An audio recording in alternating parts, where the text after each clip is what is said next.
did the edges, swoop, yes ma'am, turn around.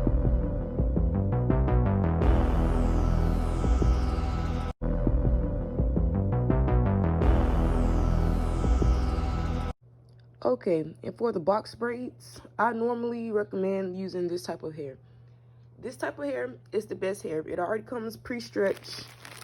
All you have to do is really just open it up and use it. But since I only have one pack of the pre-stretched hair, I'm now using this hair. This hair is, it's all right. It's a cheaper option. I normally do rope twists with this hair, not plaits. But since I didn't feel like going to the hair store, this is what I'm working with. And with this type of hair, it does not come pre-stretched. You will have to stretch it. And in my next video, I'm going to show you how I stretch this type of hair. Now, with the hair, you're going to take the package out. The hair comes like this. Then again, this hair, this is not I'll say this is an okay option for hair. I will get pre-stretched hair. Pre-stretched hair is already stretched. All you have to do is just take it out the package and start working. This type of hair, so get a pair of scissors, you get the weave, and you cut right down the middle. Some people use the hair long.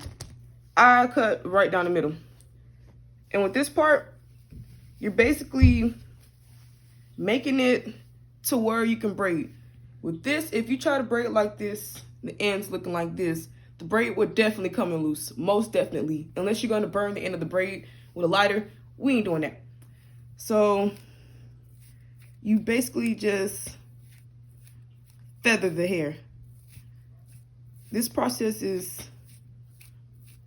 aggravating, long and tedious, but you're basically just feathering the hair, trying to get those pieces to become not so, how I'm gonna put this, rough. We're trying to, the ends are so blunt and we don't want that. That's not the look we're going for. And just begin to just fluff, fluff.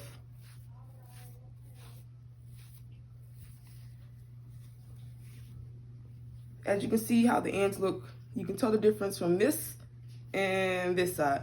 The hair will start to get a little tangled because this type of hair gets tangled easily. You would go in like so, like that, and just brush out tangles. I'm telling y'all, y'all just get pre-stretched hair. Avoid all of this. Just get pre-stretched hair. And you will flip it over and flip off the ends on this side. Same process, same process. The ends on this side might already be a little fluff since you just ran your finger through it and basically got it right. Still just fluff, fluff, fluff. And you do the same thing. Run your fingers through it again.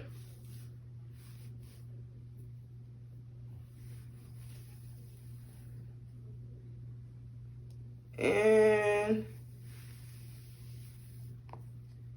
now the hair is ready. With the box braid method, I have different ways I normally do them. So I'm going to show you 2 different ways I do box braids and 2 different ways you can do box braids. Cut. I don't consider these box braids. I'll consider these triangular plaits. I just take the comb like this and I continue to try to make a triangular part everywhere I part. That's the whole goal. Since I'm doing them medium size, I don't want to make the parts too big or too small. I want them to be just right, so that's why I'm using this type of comb.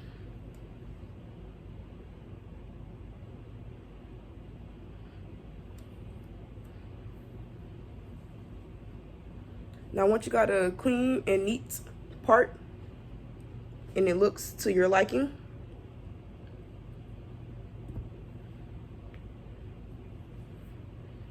then you move all the other hair out the way. You can use a hair clip, hair tie, whatever. I usually braid it down, out the way. Once again, we're leaving her edges out. After I get the part, I'll go in with some wild hair growth. Really want to moisturize the scalp and the hair while it's up in box braids.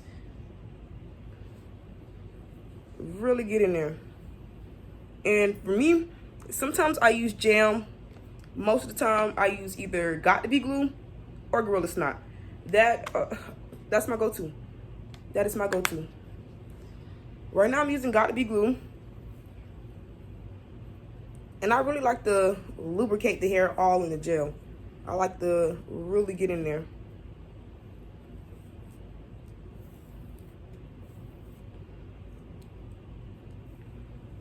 Okay, here's another method. With the other method, you split the hair into 3 sections, 3 parts.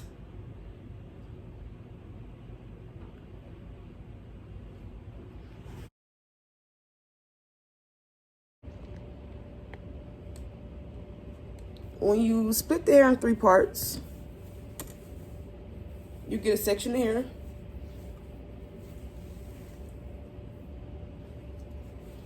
With the hair, I'll break that down into 2 parts. And I'll put one over the other like so. And it gives me this. This is what, yes. So with that, you will get a real grip on it. Line all 3 hair parts up with the corresponding part. You can get a nice and tight grip.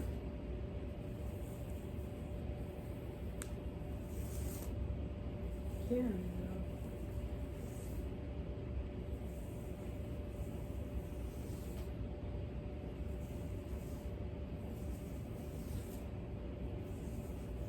And don't worry about the frizzy parts, the flyaways.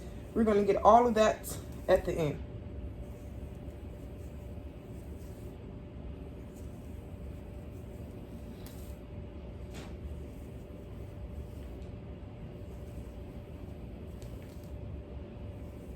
This method, this is the 3-strand method. You will line all the hair up, all of the weave hair up with the actual hair in 3 different strands. I know about 5 or 6 different ways to do box braids. You have different methods. You have the rubber band method. You have the braiding method. That's the one I'm gonna do next. You have this method. It's just so many ways you can do box braids. So don't come in my comments saying, oh, you're doing it wrong. No, I'm not. I'm doing it my way. And that's it. That's all. So after you do that, I'm adding hair onto it. When I add the hair onto it, by that I mean, since you see it's this short and all of her other braids are longer than this, you will have to add hair onto this to make it longer, because my sister wants long braids, so that's what she's getting.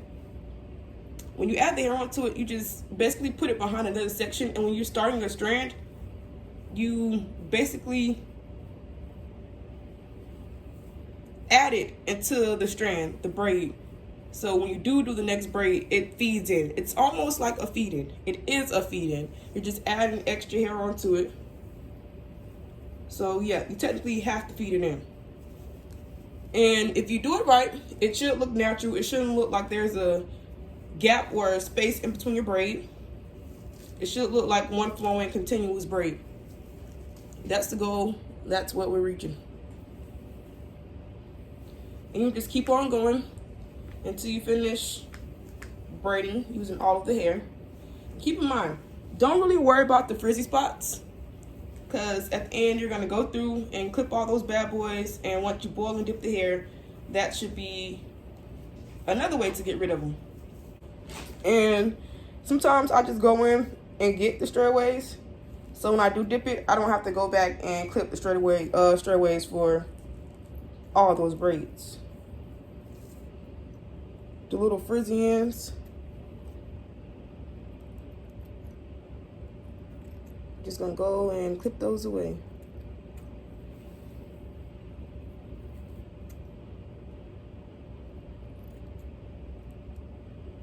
Be careful and try not to cut the hair. That happened to me before, plenty of times. I go and try to cut the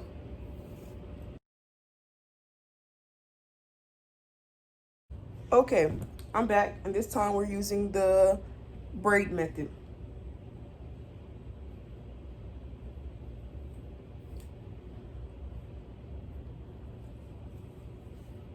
Since I have them in triangular parts, y'all know I'm trying to keep the shape.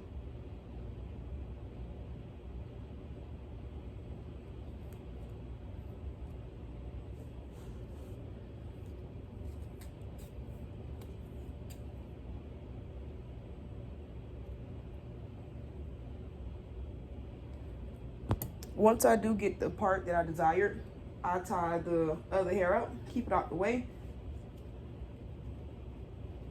This method, I feel like a lot of people are using this method now.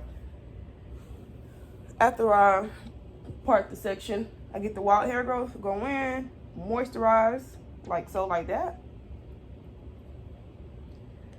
And then I get my Gorilla Snot or Got to Be Glue, whatever I have available at the time.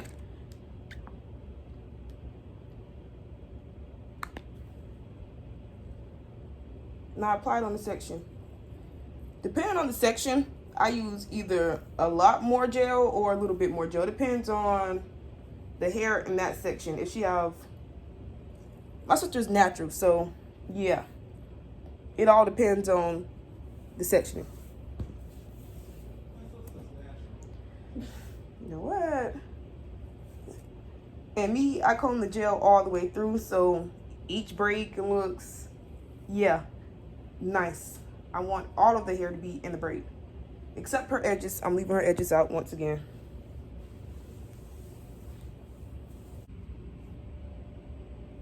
And you put it in one strand. You braid it, basically. You braid it together. Don't braid it all the way down because you still have to put weave over that braid. So I don't recommend braiding all the way down. Some people do it. Some people, that's a method they do. I don't braid all the way down. And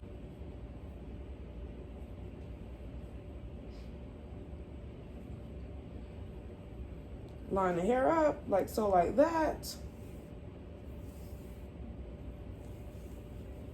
And just braid.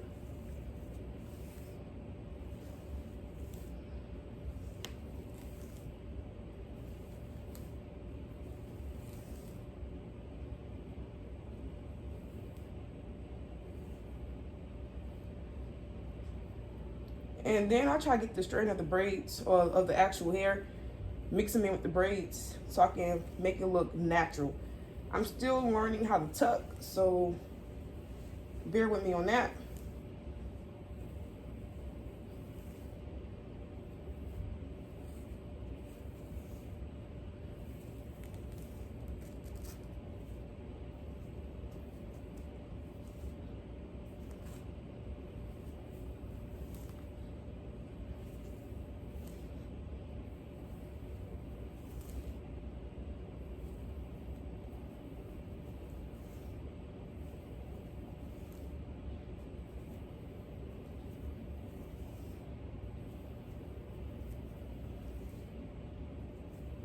Then again, once the hair starts to thin out, you will add more hair to it since she's getting waist length plaits. The hair, you just normally add it to it like so, like that, as if you was finna add on a feed in and just continue to braid. The braid should look natural, like there's no hole or gap in it, like as if you never added in hair.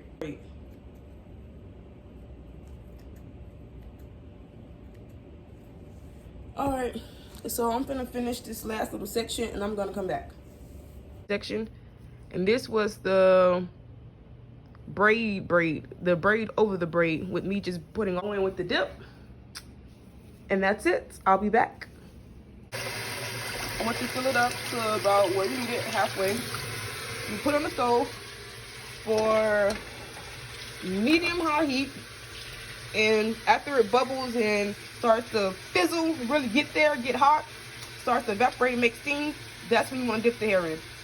The way it's boiling now, yep, baby, wait till you put it's ready. on my house. Yep. The water is done being boiled. So before I dip the hair, I either get Got to Be glue or Gorilla Snot, whatever I have, and I put it all over the hair.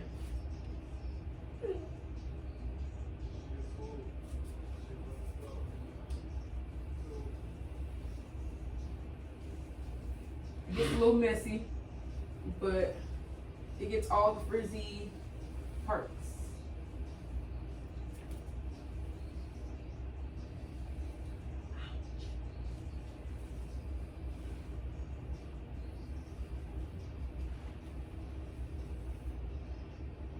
And then you grab the towel. Make sure you have a towel to catch the wet hair. Sometimes if it don't dip all the way the first time, I dip it again. Once again, be careful with this part.